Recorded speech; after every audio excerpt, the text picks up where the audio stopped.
Southern boys from Atlanta, but not originally from there. So we love Boston. My name is Peter Scott. I work for Turner Sports down in Atlanta, Georgia. This is my colleague. Jeff Mirman. I oversee marketing for Turner Sports down in Atlanta also. So welcome. Our job today is to sort of explain to you what Turner Sports is, what brands we basically operate and run, and then tell you a good bit about data and what we're doing with data and how important data is to our businesses that we run. We're very loose. You know, we've done this a couple times together, so please interrupt us if you don't understand something or you got a question. It's really, really easy. You want to say anything? Yeah. So I guess Turner Sports, as you can see from the beautiful slide up there on the right, we kind of look at things in a linear and a digital sense, and I guess now a mobile and a social sense. So usually when we look at rights, or when we look at actually the companies we want to deal with, we look at how can we purchase them, or how can we make sure that we're dealing with them. So from a stance of who we are, we represent the NBA from kind of it's probably our biggest relationship. So we have NBA on TNT, which is probably our flagship, but then we also have a joint venture with the NBA where we run NBA TV, NBA.com, NBA League Pass, all the mobile apps that are done also. We go from there, we go to March Madness, where we have March Madness on our air, and we run NCAA.com and the mobile app and the desktop app of March Madness Live. We work with the PGA, where we run PGA.com, and we also have PGA Championship, and the Grand Slam of Golf, which is on air tonight on TNT. Sorry, it's a bad plug.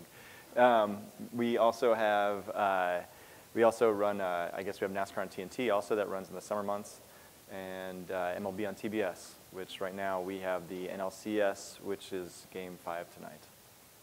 So we got a lot of brands a lot of people don't know, and our Turner Sports brand is sort of behind the scenes of all these leagues. The leagues have come to us to kind of help them navigate both on the linear front and on the digital front. So we'll play you a little sizzle reel to sort of show you all the different brands, all the different things we do. Oh. Did I hit that wrong? Turner Sports, a leader in sports television and digital content, broadcasting championship events through the unparalleled reach of TNT, TBS, and True TV, while bringing sports fans the most interactive experience across all platforms. Don't let me get in my zone. Don't let me get in my zone. Don't let me get in my zone. The stars is in the building. They hands to the ceiling. I know I'm about to kill it. How you know I got that feeling? You are now watching the throne. I'm definitely in my zone.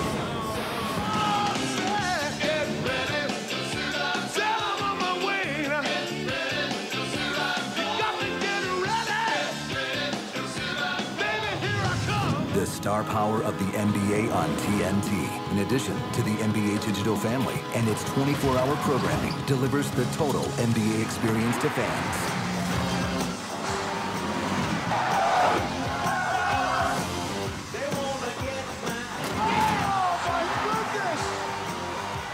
Folks, you gotta believe. With every NCAA men's basketball tournament game available live, either on TBS, TNT, True TV, or the March Madness Live application, plus 60 additional championships streamed online at NCAA.com, along with expert analysis and behind-the-scenes access. Nobody covers the passion of college sports better. TNT continues to bring fans the rivalry and drama of racing during the NASCAR on TNT Summer Series.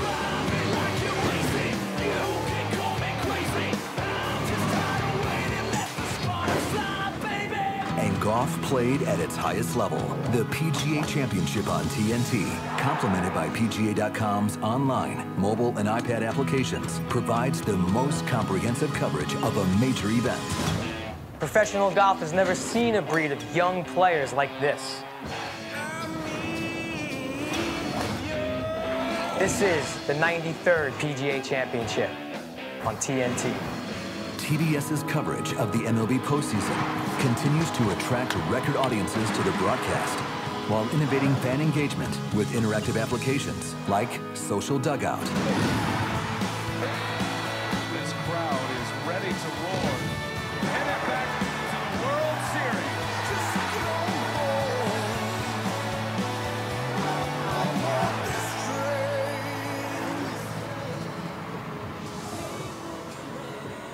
And Turner Sports' newest addition to the family, Bleacher Report, aggregates localized content and news streams tailored to your favorite teams.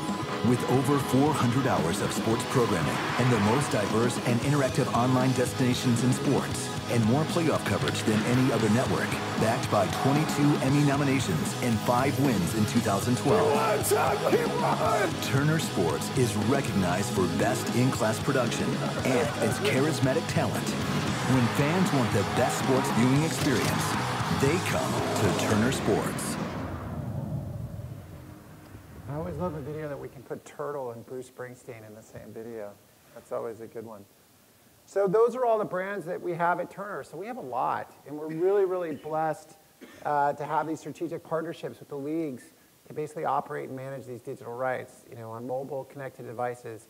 So it's really, Jeff, in my job to go out and find new companies that can basically future-proof our brands and future-proof our relationships, and that's really important. So today we're going to sort of talk about a couple new different emerging technologies that we're working on. The big one for us is big data, and Jeff will sort of lead through this, and I'll chime in. So first, I apologize for using the term big data because I don't know what the difference between big data is and data, personally. So I guess in the past 2 years, we've seen a huge change with data and exactly what it means for our industry, whether it's in sports or TV for that matter, or online. And that, for us, that data is coming in a bunch of ways, whether it's social media, whether it comes from our websites, whether it comes from our mobile devices. But basically what it is, it's giving us behavioral data about what's in real time and what's happening now. And that is huge for us, and it's changed the way that we look at things. And in the past 2 years, that's been the most important part about it. So when we think about it, what our jobs is that we think of 3 things. We think of entertainment, or specifically we think of content. We think of marketing and buying. So that's how we utilize data. First of all, in content, we take data to understand what kind of content we should be creating, what kind of content fans are looking at, why they're looking at it, how they're looking at it, when they're looking at it. We use it from a marketing standpoint of who we should be targeting. What kind of behavior should we go? So we're no longer focused on the idea of what is the demographic. We don't care about a demographic. We care much more from a marketing standpoint about what they're doing and how they're doing it and why they're doing it, so we can attract more people like-minded. We don't care about their ages or what kind of gender they are or how they look. We care much more about what they're doing. And as the world becomes much more homogenized, it changes. This data only helps us to get there because the demographics become very much smaller, so it's hardest to build on that. We can build a tribe based on behaviors that we kind of focus on. So when we think of content, we figure that kind of content out that can attract different kinds of those tribes or those kind of groups that we kind of market to.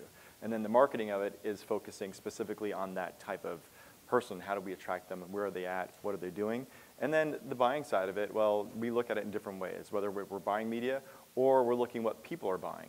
We kind of look at it 2 ways. My side of the coin is actually looking more at what we're going to be buying to support whatever we do, whether it's TV, digital, mobile.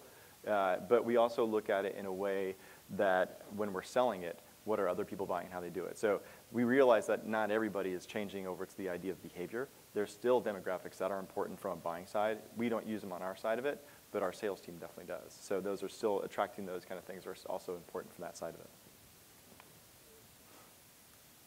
So this is for me, this is kind of what gets me excited. We see 6.5 billion actions on a monthly basis with everything that we do, just from Turner Sports. This doesn't include any other side of Turner. And so I think that's for us is when we start thinking of that, what does that mean for us? That's a lot of data. And before I was at Turner Sports, I worked in the travel industry. And the travel industry has been great with loyalty and understanding consumer data to a degree. But even when I was there, I always said that we had enough data to fill the cruise ship, but yet we only used enough in a rowboat. And I think what's happening, especially in the past 2 years, is that people are actually understanding how to utilize the data and what to do with it. And I think that Facebook and Twitter and all the social communities, they've been great at actually enabling people to understand data in a much better and different way. And so that's been really exciting. But when you look at these numbers, you start thinking, well, wow, how do we use that? What does that mean for us? What does that take us to? What can we do with it? How do we plan with that? Because it's so much. And so that's kind of where we go to. And there's always a great example. And please, I'm chiming in. Chime in whenever you want. But I think the great example of what's been done, and this isn't what we've been done, but it's kind of what we think about, is Netflix, right? Netflix is creating content based on data. You know, they get so much data, what people are watching, how they're watching it, when they're watching it. And so to me, this is kind of proof for us about what we can be doing. How do we program what goes on our websites or our TV screens or our mobile devices so that we can get as much out of a user as possible, make them as loyal to us and want to keep returning back to us for their news or for their sports or for the content that they're looking for. And so Netflix, I think that this is proof of concept right here, what they did with the TV show they created. House of Cards. House of Cards, thank you. I'm off with names. What I think is interesting about Netflix is it's put data into big publishers like ours, right? So we're part of the Turner Broadcasting family, and the one thing we haven't done a great job is on data. And you guys may or may not know this, but 75% of videos watched on Netflix are recommended. So that causes something really, really interesting to us. So if we can take all those touch points and basically grab a Kobe Bryant fan and basically say, if you're a Kobe Bryant fan, I'm going to deliver content to your phone. I'm going to get you a jersey. I'm going to let you know when the Lakers are in town. I'm going to get you a ticket. If we can personalize and grab all that data as well as Netflix on the sports side, we really think we can see a lot of lift on financially and for making a better experience for the fan. As you all know, we sort of have this cute saying, right? We all binge, right? You know, you get sort of disappointed when a show goes out and how that show is important to you. You know, look at Breaking Bad. There's a study that basically shows that Breaking Bad became even more successful because everybody wanted to run and watch that show get caught up before the finale a couple weeks ago. And it's just a natural thing that's going on in our business. But Netflix has done such a great job, and we really look at them as sort of where we want to sort of be in the sports world. They've done such a wonderful job in getting content delivered to the right person at the right time, that this is sort of the model that we like to look at. I think also, with data, I think the benefit, one of the things that data has given us is the idea that before, 5 years ago or a couple of years ago, people would be very protective of their content, and this is where my content is. I need to get everybody here. And now with the onset of Netflix or Facebook or Twitter, it's now that they're no longer protective of their content. They actually want other distribution platforms to get as far away from their websites as possible because they're actually attracting new people and creating more loyalty. And that's kind of what we're seeing. Well, with Netflix is doing it with Breaking Bad, with a lot of other TV shows. We're seeing it a lot with any of our properties also, whether it's CNN or NBA, it doesn't matter. The more that we're out there as part of the conversations or where people are, the more loyal they become to us and they want to see our stuff, regardless of what the platform is.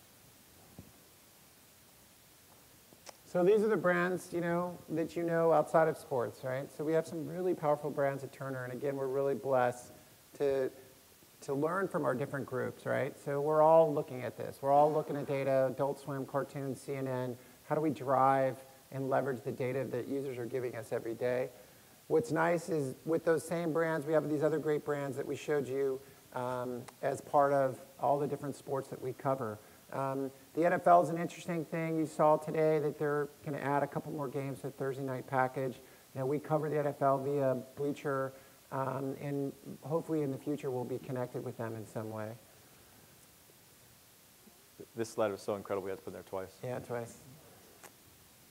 So then I guess, how is marketing changing, right?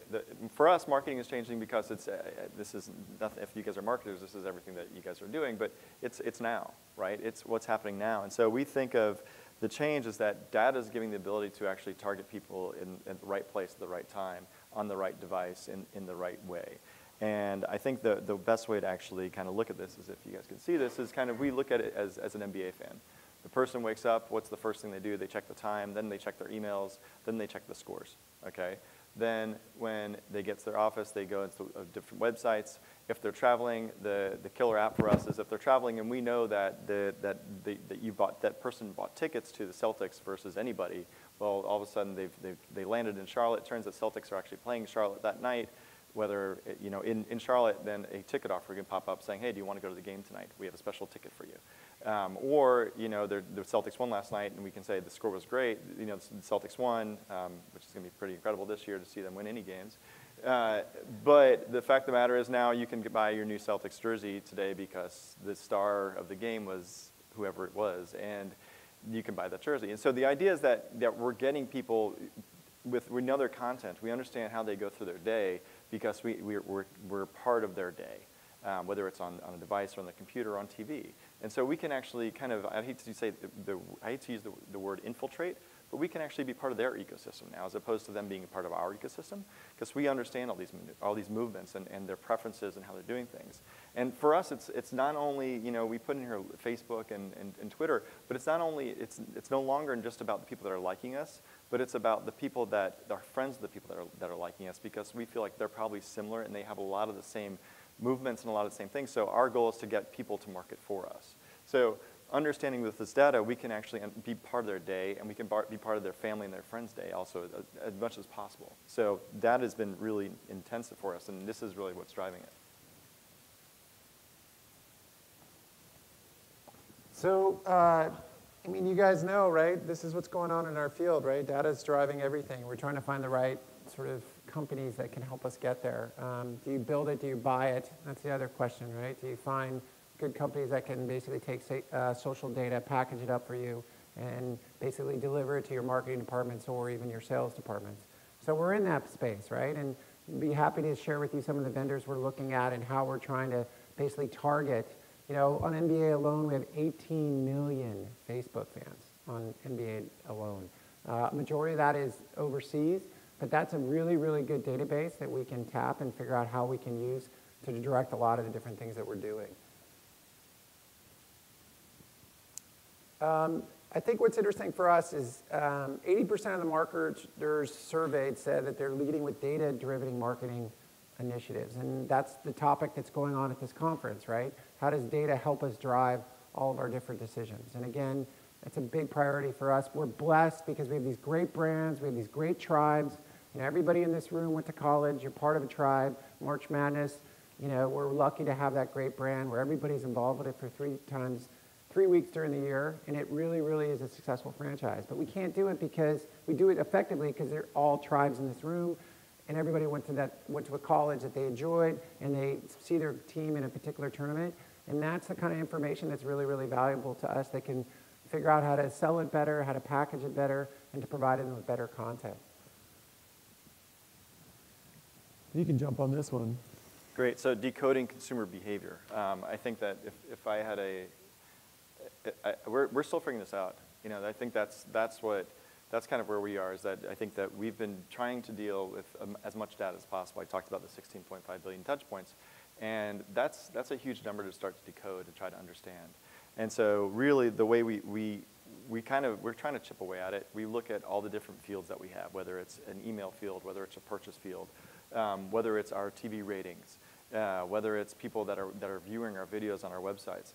And the idea is to try to do it on it's so hard to scale in that sense. So we try to work with new technologies all the time. The goal that we have, and I think that one way that Pete and I partner, is that he's always looking for new companies, new technologies. And we're trying to understand what we have. And in order to understand that, we do need new technologies. So we are looking to better understand consumer behavior. And I really focus on what they're doing now, because that really, especially from the TV side, is that really what happened? That's really what supports us, because a TV show, whether it's a baseball game or a basketball game, lasts for 3 hours.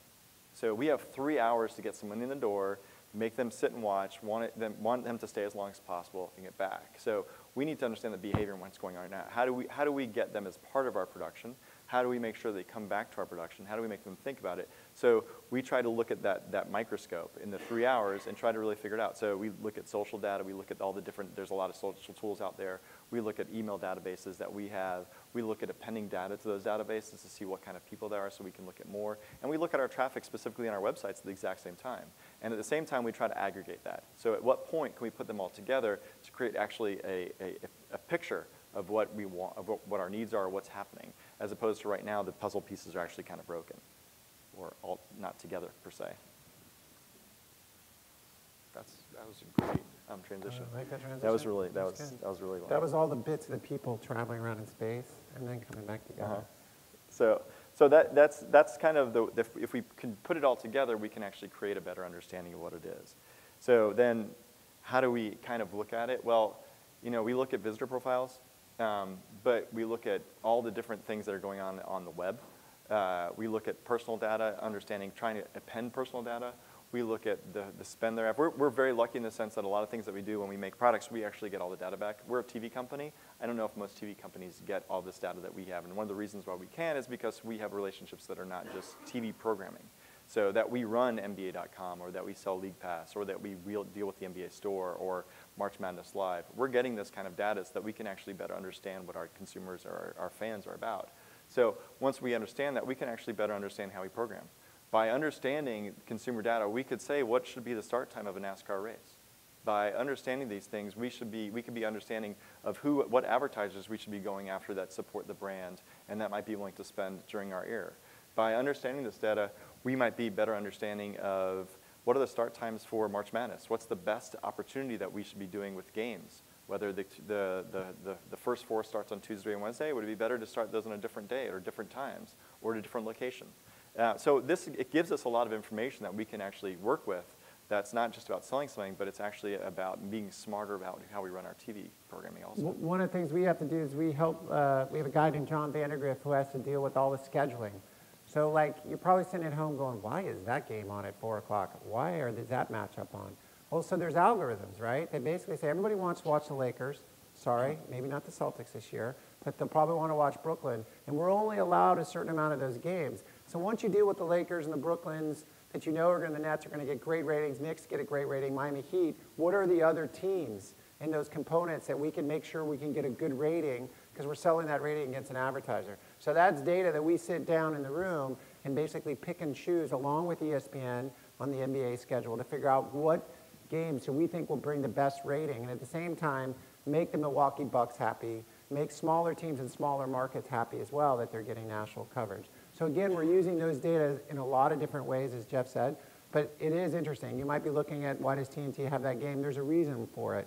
And then we have to figure out where's the best game after our certain allotment for Lakers, Celtics, and Knicks and Nets games. I always think that's a fun time where Vandy has to sort of figure that out. Absolutely. There's definitely a science to it. Even programming March Madness, we're given the games, right? So the CBS selection, or the NCAA selection committee actually figures out who's playing who's the seeds. But then directly after they're announced, or right before them, directly after we know them, we actually have to put together a schedule. What network are they going to go on, and what time of the day, and which day do they go on?